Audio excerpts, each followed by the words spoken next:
I wasn't following along with the Crimson Desert thing, so I wasn't there when the game first came out and it underperformed.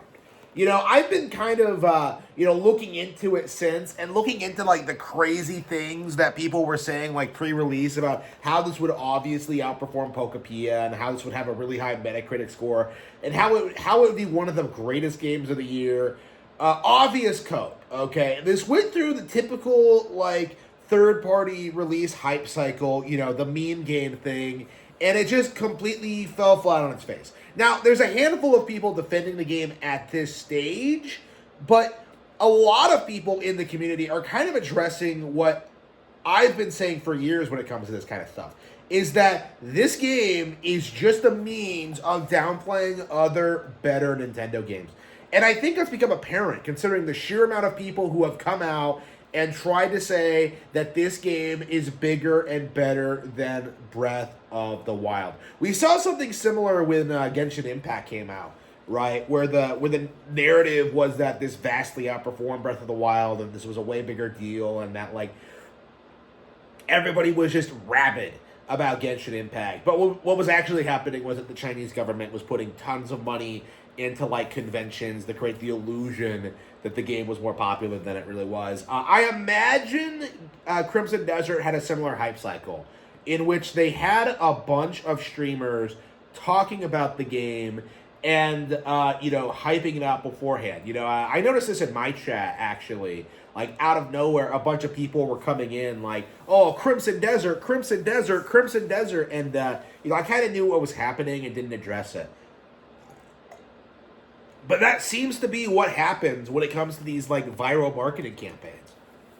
Is that you just have a streamer, who's playing some game, some Nintendo game, and then some dipshit comes in and tries, like, talking about something that nobody cares about. In this case, Crimson Desert. So they just spam Crimson Desert, Crimson Desert, Crimson Desert, and, it gets ignored, the game comes out, and it completely and totally bombs. And what happens when you have this kind of strategy is that people begin to see through your tactics. Eventually, people start realizing that, like, why would I care about Crimson Desert? It doesn't look interesting. It's not fun.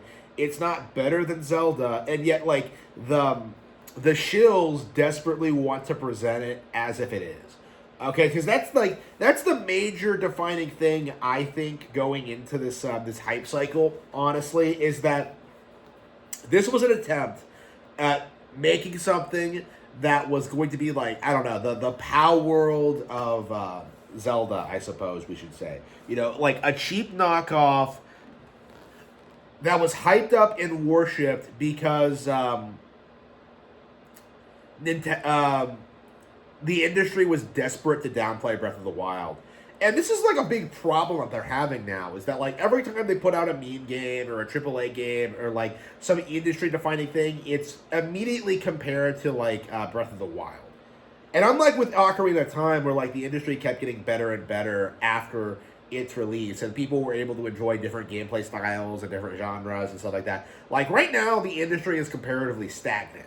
So, Breath of the Wild came out 10 years ago and became one of the best games ever made, and, it hasn't really been topped, Like, Ocarina was, like, a genre-defining experience, one of the best games ever made.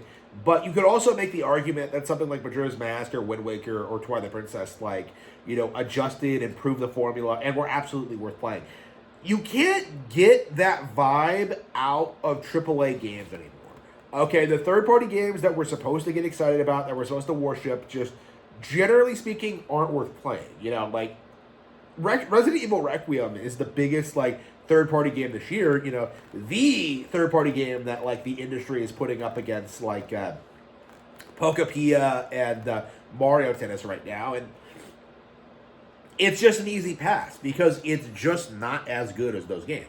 And when you take into consideration that, like, it's not just competing with those games, but also titles like Breath of the Wild and Tears of the Kingdom, you kind of see why games like it fall by the wayside so quickly. Like, the simple fact of the matter is, Nintendo is getting better and better, and it's harder for meme games like Crimson Desert to get any kind of genuine audience. Like, the only people who care about these games are people who are actively trying to downplay Nintendo. You know, that's the only reason this game has come up. That's why people are so angry about the Metacritic score. It's why people like Nintendine are spurging out about it, trying to say it's bigger and better than Breath of the Wild. You know, trying to say it's more successful than Pokopia.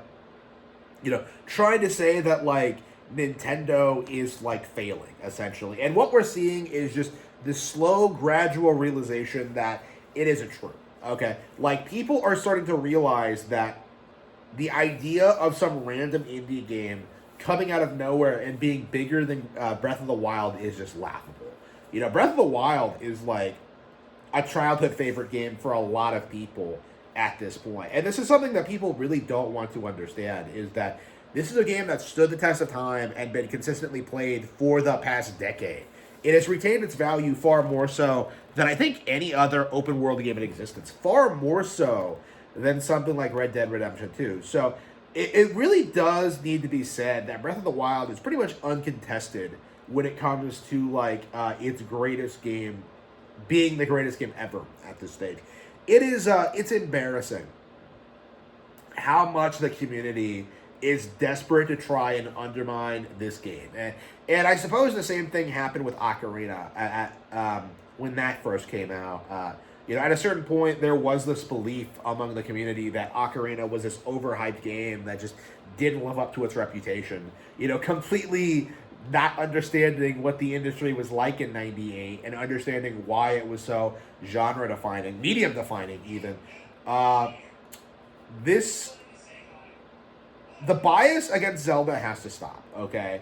Because we really do have to, like, come out and say this more often, but The Legend of Zelda is absolutely the best video game franchise there is, okay? There's nothing that has such consistently long games that have so much content in them that are this consistently good. Like, nothing really comes close. And the meme that people had back in, like, 2000s that, like, well, games are open world now and Zelda's not, so it's not as good. Yeah, just look at Breath of the Wild if you want to see my response to that, okay?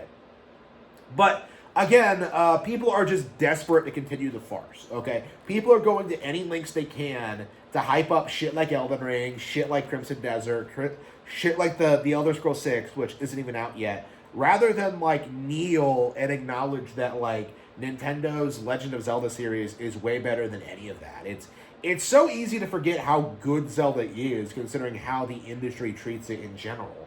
But it is high time that we really start, like, bringing this up more and addressing this, because this is a very strong example as to why Nintendo is in the best possible situation it could be in.